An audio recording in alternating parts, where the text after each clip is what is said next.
It's Leyla Loud, yeah!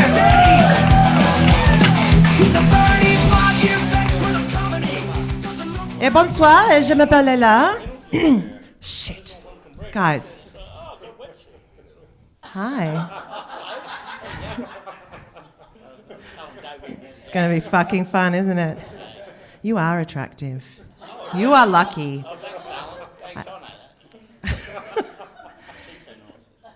So, I've been told recently I really need to work on my personality. So I've taken up languages. Tried Portuguese, it's muito difícil. Done a little Italian, I got a good ciao bella.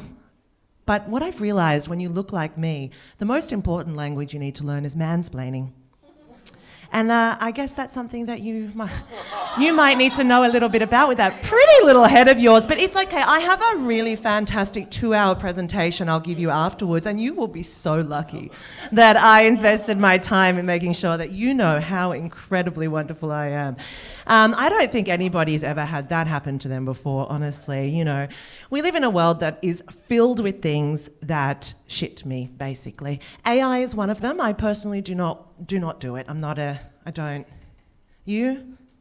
Yes? No? Yeah. Give me a yell if you use AI. I have news for you guys. So basically, AI, in my opinion, is a waste of time because you are investing money in a tech bros bank account and you are actually doing the work. You're uploading your medical data to find out if you have syphilis, and ultimately if I'm going to be doing administrative work, I expect somebody to take me out to fucking dinner first, right? So I was online shopping the other day and I realised that I was on one of those shit sites, you know, the Shein or the Temu, right? And I see the picture and I'm like, this is actually not that bad. So I sent off my money. And when the product arrived, I realised that I was romance scammed by a toaster. Yeah, so I've had a very interesting career, I'm not going to lie. I've been a professional public speaker for many years, which I keep reverting into, and I can't break out of the habit. So if I start telling you about how fucked up the planet is, it's not my fault.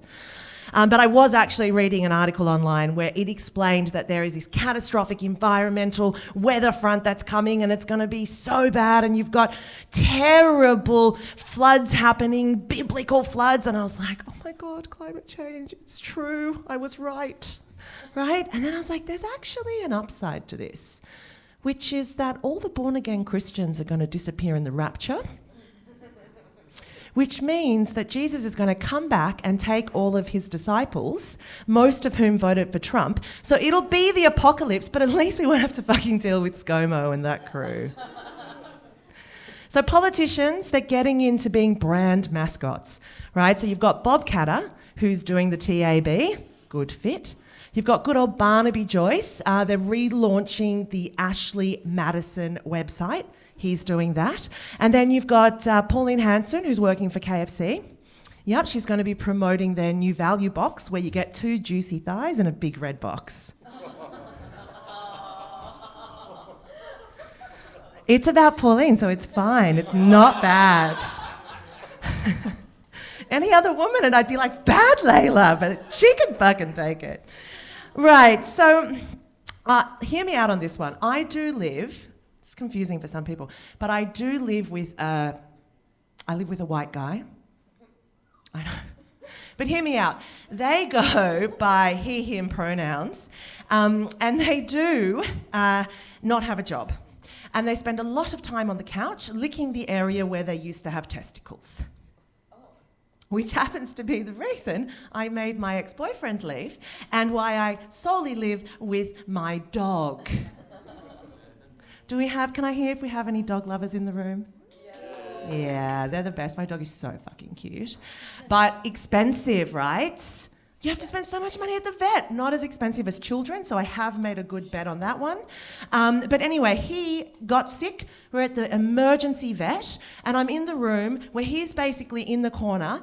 He's passed out. He's pissing himself. I think he's going to fucking die, and he's my life. And the vet, she says to me, your dog has a very temporary condition called marijuana dog. Oh, no.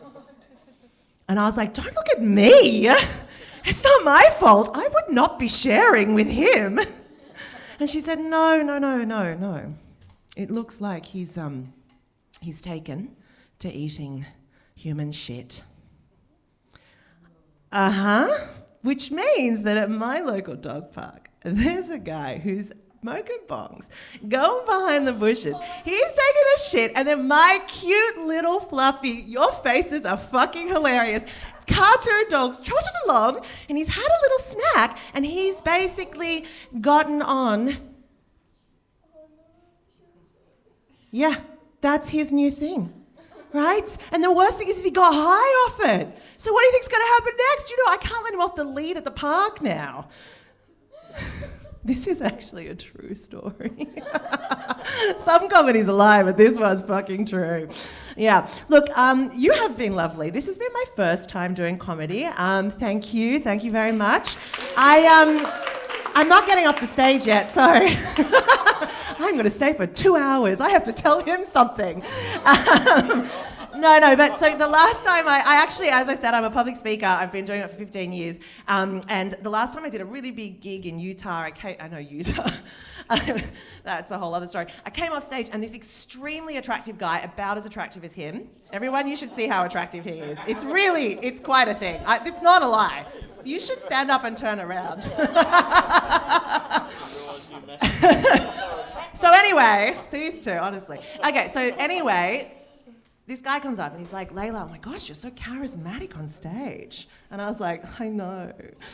There's a green room back? No. He said, look, could you give me some advice? Because I really want to learn how to do public speaking. And I was like, yeah, actually I can. It's important to me that when you come out, you really engage with the audience, right? Like you connect with them, you get on the same level. It's important that you create a bond because we're in this together, right? Either you have fun, I don't have fun. It's not good if you're not having fun. It's shit, right? So I come out and I say to him, look, I have one really important piece of advice. When I first come on stage, I make sure I self-defecate. I said that to him at least 9 times, and he did not once say anything to me. So I told this very attractive man who I spent 2 more days with at the conference, obviously, that I shit myself on stage, and that was a technique that I used in order to be successful. Now, I did not know until 2 days after when I see my friend Brian, and Brian says to me, oh no, Leyla, that's not what you mean. No, you mean deprecate. Self-deprecate. And I was like, oh, why the fuck is English so bad? Who makes defecate and deprecate so similar? That's really mean for dyslexics than anybody else. And my friend Brian, he said to me, I know, Leyla, but let's just check. You don't actually shit yourself on stage, do you? And I was like, well, that's up to the front wire. That's up to the front row to answer. Thank you very much. Give him a cheer.